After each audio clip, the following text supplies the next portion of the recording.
करने की आवश्यकता है। क्या आप अपने आप में आवश्यकता महसूस की कि संक्रमण को रोकने के लिए हमें क्या करना चाहिए? क्या हमें सुझाव आया कि आपने कई लोगों की यहाँ बैठकें भी ली है, कई सामाजिक संगठनों की भी आपने बैठकें ली? देखिए, कोरोना संक्रमण का ये जो दूसरा फेज चल रहा है उसके संबंध में पुख्ता व्यवस्थाएं जिला प्रशासन द्वारा की गई है और राज्य सरकार द्वारा जो दिशा निर्देश जारी किए गए हैं उनकी अक्षर से पालना की जा रही है।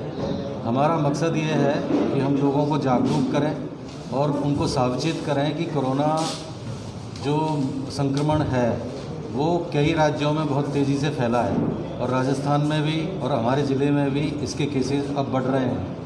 कल 5 अप्रैल तक 126 केसेस एक्टिव केसेस ज़िले में हैं, जिनमें गंगापुर ब्लॉक के 14 केसेस हैं। तो ये हमारे लिए चिंता का विषय है। जब फरवरी में हमारे यहाँ शून्य था, पूरे ज़िले में कोरोना लगभग समाप्ति पर था और कोई केस संक्रमित नहीं आ रहे थे, तो एकदम ये जो केसेस बढ़े हैं उसके प्रति हम पूरी तरह से सचेत हैं और सावधान हैं। इसमें हम ये चाह रहे हैं कि लोग जो 3 मुख्य बातें हैं, एक तो मास्क लगाना और दूसरा शारीरिक दूरी बनाए रखना और तीसरा बार बार हाथ धोना और सैनिटाइज करना। इन 3 चीज़ों के साथ में चौथी चीज़ ये है कि 45 वर्ष से ऊपर के जितने भी स्त्री पुरुष हैं वो वैक्सीनेशन लगवाएं। तो इन 4 चीज़ों पर हमारा फोकस है और इन्हीं के वजह से ये संक्रमण रुक पाया है। इसमें मीडिया पर्सन्स की भी बहुत भूमिका है, आप सभी की। आप सभी के माध्यम से हम ये चाहेंगे, लोगों से यही अपील करना चाहेंगे कि वो मास्क लगाए रखें, चाहे वैक्सीनेशन करा लिया हो तो भी और नहीं कराया हो तो भी। सारे व्यापारियों से, दुकानदारों से, संस्थान प्रतिष्ठानों से और उनके जो मालिक हैं उनसे भी ये निवेदन करना चाहेंगे कि वो मास्क नो एंट्री का जो एक स्लोगन है उसको हकीकत में प्रतिदिन वो उसको लागू करें और उसकी पालना करवाएं।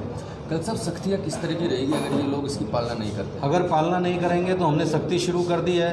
हम कंपाउंड तो कर ही रहे हैं, पेनल्टी लगा रहे हैं जो मास्क नहीं पहन रहे हैं उन पर। इसके अलावा जो व्यापारी या दुकानदार या संस्थान बिना मास्क के लोगों को सामान दे रहे हैं, विक्रय कर रहे हैं या सेवाएं दे रहे हैं और बावजूद चेतावनी के वो नहीं इसकी पालना कर रहे हैं तो उनको सीज किया जाएगा। कल ज़िले में 5 जगहों को, अलग अलग जगहों को सीज किया गया है और आज भी हम ये कार्रवाई जारी रखेंगे। दूसरा साहब ये कहना चाह रहे थे, MSP पे गेहूं की खरीद शुरू कर दी है अपने यहाँ। मेरे ख्याल से जिले में पूरे में पटवारी हड़ताल पर है। चने और सरसों की खरीद के लिए वैकल्पिक व्यवस्था की है। किसान स्वयं का गंगापुर और जिले में कई जगहों पर खरीद शुरू होगी। देखिए, ऐसा है, मैं आपको इसके बारे में बता दूं, हम इसके बारे में पूरी तरह जागरूक हैं। जो न्यूनतम समर्थन मूल्य पर खरीद का कार्य है वो क्रय विक्रय सहकारी समिति के माध्यम से चना और सरसों की खरीद की जा रही है और FCI गेहूं की खरीद कर रहा है। अब जहां पर अतिरिक्त पटवार मंडल है और जहां पर पटवारी पदस्थापित नहीं है उसके पास एक्स्ट्रा चार्ज है। चूँकि वो हड़ताल पर हैं इसलिए राज्य सरकार ने ये फैसला लिया है कि उसमें काश्तकार अपनी अंडरटेकिंग के आधार पर ही पंजीयन करा सकता है और जब वो अपनी सामग्री लेके जाएगा, चाहे चना है या सरसों है, उपज लेके जब जाएगा तो वो गिरदावरी पिछले वर्ष की जो गिरदावरी है उस पर प्रमाणित करवाकर वो अपनी काश्त जो फसल है उसको दे सकता है वहाँ पर। ये प्रावधान किया गया है। मेरी जानकारी में ये आया है कि FCI का जो सिस्टम है गेहूं खरीदने के लिए उस पर ये अंडरटेकिंग वाला जो आदेश है ये इम्प्लीमेंट नहीं हुआ है। ये मेरी जानकारी में आया है और ये जानकारी में कल शाम को कुछ काश्तकारों ने लाया है, तो हम FCI वालों से बात कर रहे हैं और कोई ना कोई रास्ता जल्दी निकाल लेंगे इसका। बाकी जितनी उनकी खरीद की क्षमता है उतना यदि पंजीयन हो गया है तो काश्तकारों को फिर फर्दर पंजीयन जब खुलेगा उसका वेट करना पड़ेगा। ये मैं आपको निवेदन इसके लिए जैसे कि आज हमारा नंबर था टोकन नंबर, तो सर अभी मैं इनसे बात कर रहा हूँ, आपसे नहीं कर रहा हूँ। ठीक है सर। और कोई गाइडलाइन? मैं एक चीज़ आपके माध्यम से कहना चाहूँगा, अभी हाल ही में राज्य सरकार द्वारा मुख्यमंत्री चिरंजीवी स्वास्थ्य बीमा योजना एक नई इंट्रोड्यूस की है और ये बड़ी बहुत महत्वपूर्ण योजना है। इस योजना के अंतर्गत 1 अप्रैल से 10 अप्रैल तक पंजीयन का कार्य चल रहा है, अभी भी चल रहा है, और शायद ये पंजीयन का कार्य अब आगामी 30 अप्रैल तक चलेगा। और 1 मई से ये योजना लागू की गई है, यानी कि योजना का लाभ 1 मई से प्राप्त हो जाएगा। इसके अंतर्गत जो राष्ट्रीय खाद्य सुरक्षा योजना के अंतर्गत जो लाभार्थी हैं उनको, और जो आर्थिक सर्वेक्षण के जो लाभार्थी हैं उनको पंजीयन कराने की कोई आवश्यकता नहीं है। उनको इसका बेनिफिट मिलेगा क्योंकि वो डाटा ऑलरेडी गवर्नमेंट के पास में है, वो उसमें जा चुका है। इसके अतिरिक्त 2 नई कैटेगरी इसमें शामिल की गई है, जिसमें संविदा कर्मी हैं जो किसी भी विभाग में संविदा पर लगे हुए हैं, उनको भी इस योजना में लाभ दिया जाएगा। और दूसरे जो सीमांत और लघु कृषक हैं उनको भी इस योजना में निःशुल्क रूप से, उनको कोई प्रीमियम देने की ज़रूरत नहीं है, तो उनको इस योजना का लाभ मिलेगा। इस योजना के अंतर्गत 5 लाख रुपए की बीमा राशि तक का स्वास्थ्य बीमा किया जाएगा। अब इसमें जो सबसे मुख्य बात है वो ये है कि इन किसी भी योजनाओं में यदि कोई कवर नहीं हो रहा है और वो राजकीय सेवा में भी नहीं है, कहीं पे मेडिक्लेम भी उसने नहीं ले रखा है, तो वो व्यक्ति भी उसमें पंजीयन करा सकता है मात्र 850 रुपये का प्रीमियम देकर। 850 रुपये के प्रीमियम को देने से उसका 5 लाख का बीमा हो जाएगा।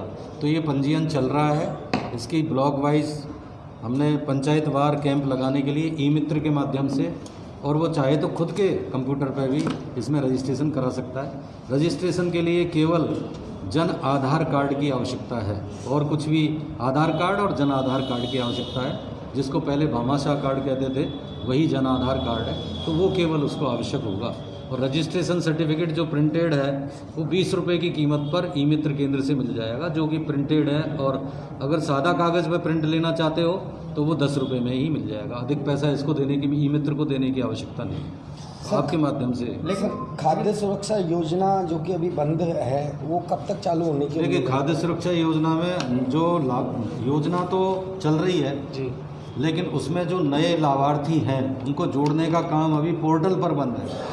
लेकिन ऑफलाइन उसकी, अगर कोई लाभार्थी अपना नाम जुड़वाना चाहता है तो ऑफलाइन उसकी अपनी एप्लीकेशन दे सकता है। ऑफलाइन सूची तो बन रही है, लेकिन वो जब भी पोर्टल खुलेगा उसको ऑनलाइन कर देंगे, वही सूची को जो अभी ऑफलाइन बन रही है, तो उनको लाभ मिल जाएगा उसका। अच्छा, स्थानीय प्रशासनिक अधिकारियों के साथ आज आपने गंगापुर का जो भीड़ वाला बाजार वाला इलाका है उसका भी आपने दौरा किया था कि व्यापारी जो हैं, एक तरह तो हम कह रहे हैं कि सब सोशल डिस्टेंसिंग की पालना की जाए, लेकिन गाँवों से जो भीड़ आ रही है तो व्यापारिक संगठनों के साथ में या स्थानीय लोगों के साथ में, सामाजिक संगठनों के साथ में कोई बात होकर के और कुछ निकला है आउटपुट की, उसको कैसे कंट्रोल किया जाए? देखिए, ऐसा है, सामाजिक संगठनों से और व्यापारिक संगठनों से यहाँ के जो स्थानीय प्रशासन है, एडीएम साहब, एसडीएम साहब, डिप्टी साहब, एडिशनल एसपी साहब, ये लगातार टच में है।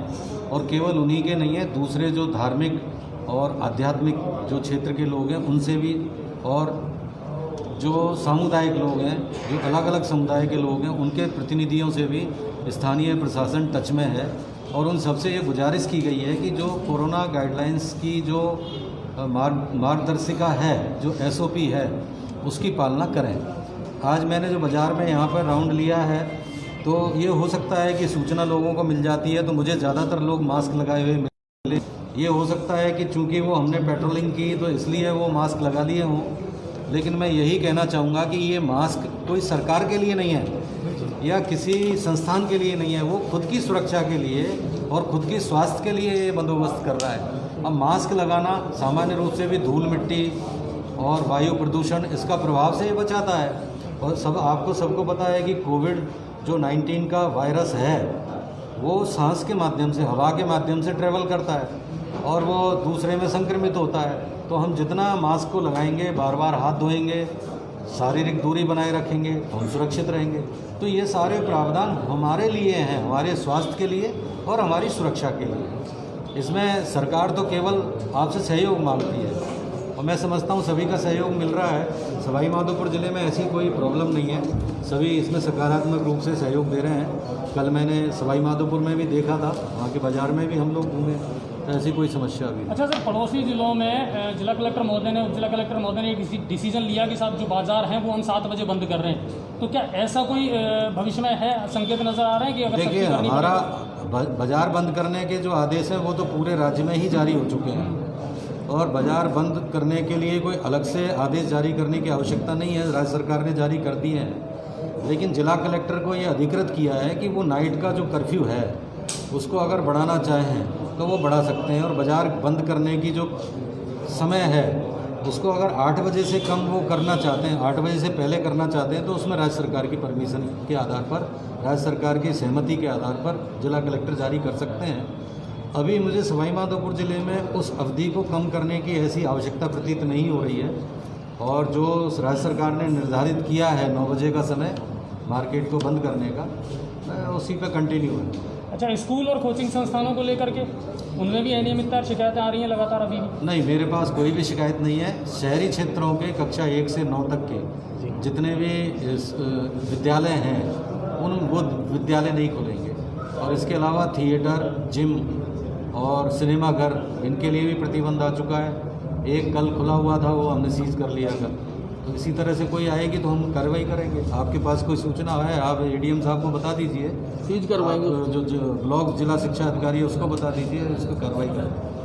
मुख्यमंत्री चिरंजीवी योजना का सब किसी को ध्यान नहीं है जी, मुख्यमंत्री चिरंजीवी योजना है तो लागू कर दिया है, और इसके लिए वार्ड वाइज ग्राम पंचायत कार्यक्रम भी विकसित करते हैं। देखिए, ऐसा है, मुख्यमंत्री जो स्वास्थ्य बीमा योजना है, चिरंजीवी योजना है, उसके बारे में समाचार पत्रों में, विभिन्न इलेक्ट्रॉनिक मीडिया में रेगुलर विज्ञापन आ रहे हैं, रेगुलर इसके बारे में बताया जा रहा है। स्थानीय स्तर पर भी कई न्यूज़ इसके बारे में आ चुकी है, और जो ब्लॉक स्तर पर है इसके कार्यक्रम जारी हो चुके हैं।